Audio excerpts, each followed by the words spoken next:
Temporomandibular joint problems or jaw joint problems, shortened commonly to TMJ or TMD, is a very, very common problem in the population.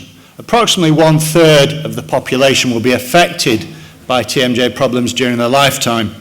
Despite the frequency of this occurring, there is very little strong evidence of how best we should manage it. You will see reams on the internet of people how to manage this disorder, and at best, a lot of it is just trying to biopsy your wallet. The vast majority of patients with temporomandibular disorders don't require surgical intervention. There are a number of phases in which to go through before you get to that stage, and unfortunately, we do have rather trigger-happy surgeons, dentists, etc., who will want to do more interventional treatments when it may not be in the best interests of the patient. And again, this is where we need to see randomized studies looking at outcomes.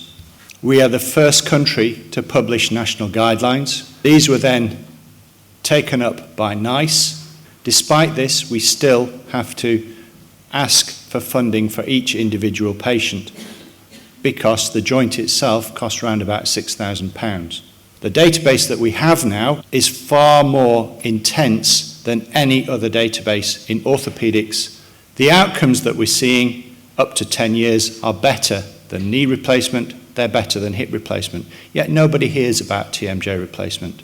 This patient has a tumour of the head of his jaw joint, which is causing his face to be deformed, with the jaw having grown down too much here.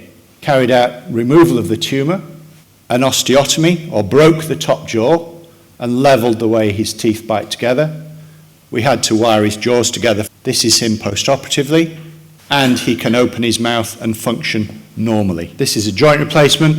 It's the same as knees are made of. So this is titanium, this is high molecular weight polyethylene or plastic, and it fits individually to each patient against the base of the skull, and it functions to open and close the mouth so that these patients can chew again. The outcomes are truly amazing.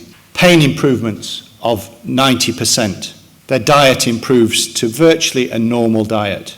Their mouth opening significantly improves. Some of them are starting with mouth opening of 1 millimetre, and they are all gaining openings of 20+ millimetres. The UK is truly leading the way in the management of TMJ disorders. However, we need to establish a more robust database. At the moment, the database we have is difficult to manage statistically, and for this reason we're moving with NFORC towards developing the database further and expanding it to look at new areas of research which will affect more people. We need to look at what best treatment we can deal with, and that's one of the studies we've done with the support, or we are doing with the support of NFORC.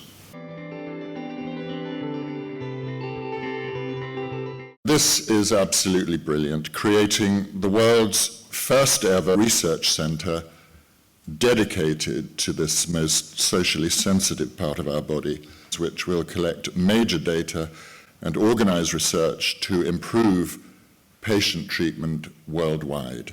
Well done, Saving Faces.